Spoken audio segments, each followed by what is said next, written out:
Today's Sunrise Business Report is sponsored by Central Pacific Bank.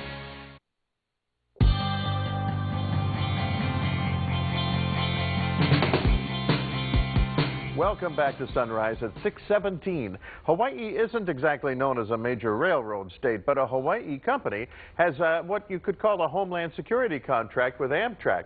Now, Glen Nakafuji joins us from Oceanit, and although it isn't necessarily specifically associated with homeland security, it is about homeland security in a way, isn't it? That's right.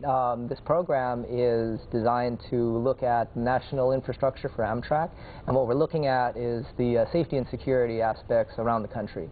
So what we do is we look at, it's greater than 50 locations, from the East Coast all the way to the West Coast. It's a sprawling network, and except on the East Coast, most of it is over the tracks that are owned by freight railroads, so it's a complicated situation, too. Actually, that's right. It's very complicated, especially in the high traffic corridors. Some people may be familiar with what's called the Northeast Corridor. It's running from Washington, D.C. up to Boston, and that is very, very heavily traveled, and a lot of trains, freight trains and different passenger lines share the tracks. So if you want to think about it, controlling that traffic is just about as hard as controlling the air traffic control network. Now, there already are systems for watching where trains are on a railroad network, where somebody can be sitting in Jacksonville, Florida. This is an actual real-life example. CSX Transportation is based there. And all over the East, all of their trains pop up on this computer board. What is it that you're looking at doing? Oh, what we look at is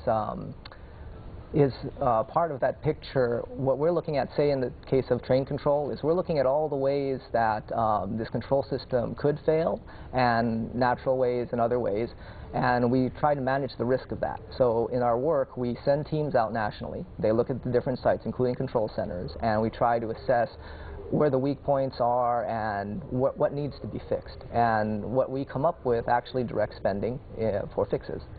You know, this sounds analogous to the electric grid on the mainland, where there's nothing wrong with the way the grid operates, but there's concern about people hacking into it. So there's the security issue there, too. Yes, that's right. So we worry about all aspects. We worry about natural failures as well as some other more intentional failures. But by and large, we're kind of across the spectrum.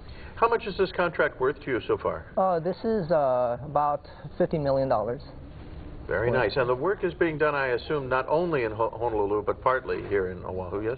Oh, yes, yes. Our work is actually spread out across the islands. Okay, very nice.